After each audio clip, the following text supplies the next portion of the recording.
Hey, it's Dustin. I'm the host of a upcoming science show called Through the Unknown. And today I was watching Kyle Hill's live stream about whether or not there are any aliens out in the universe. And one of his followers cheekily asked, how many kernels of popcorn would you need to pop to get me into orbit? Which I thought was a pretty fantastic question. And Kyle said, well, it wouldn't really work because if you take a popcorn kernel and pop it, the amount of force that it exerts is very, very small. And if you were to stack up enough of the popcorn kernels in order to generate enough force to push someone into orbit, the weight of the kernels pressing down on themselves would cancel out that force, so it wouldn't really work. And that's true, except I think we can approach this from a different angle. See, a popcorn kernel itself, when it pops, it doesn't pop due to its own energy. It's popping because we're applying energy to it. And there's a tiny bit of water inside that popcorn kernel that expands in a puff of steam, and that pops and blows up the popcorn kernel into the nice puffy shape that we all know and love to munch on during the day. So when you pop a popcorn kernel, you're applying energy from the outside to heat and pop the kernel. The kernel itself is not really applying that energy. So if we really want to know how many popcorn kernels it takes to get somebody into orbit, we need to calculate how much energy is in a single kernel. And that means not how much energy it releases when you heat it up and it goes pop, but how much energy is in it if you were to, say, turn it into a fuel and burn it. Or actually, easier way is just to figure out how many calories are in a single kernel of corn.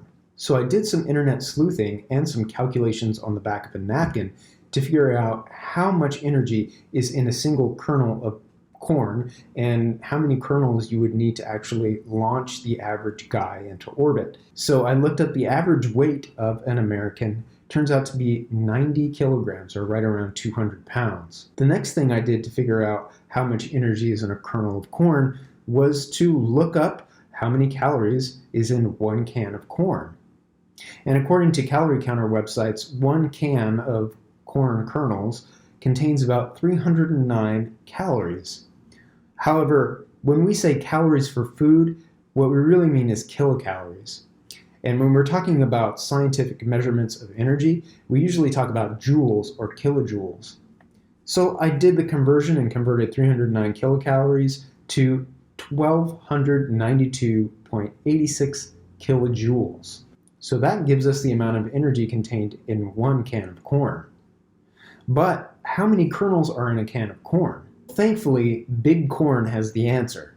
According to iowacorn.org, the number of kernels in a can of corn can range anywhere from 500 to 1,200 kernels. If you average that, you get about 1,100 kernels of corn per can. Every 1,100 kernels of corn, roughly, contains about 1,292.86 kilojoules. So we can do some division, and we end up with every kernel of corn containing 1.175 kilojoules.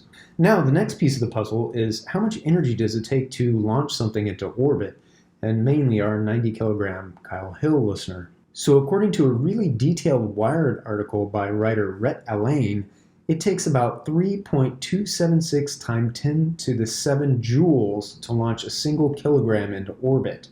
We do the math on that, and it takes 2.9484 times 10 to the 9th joules to launch your average guy into orbit. That's a lot of joules.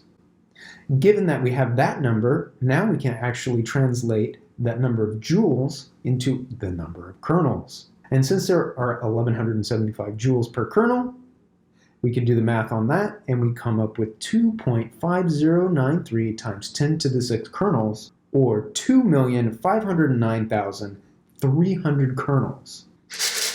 I'm going to need a lot more popcorn. That was just a quick fun one, and remember, my math could be way off because I'm a science communicator, not a scientist. This number is really just a rough back of the napkin guess based on some very quick internet searching. Let me know in the comments if you come up with a different number or a wider range.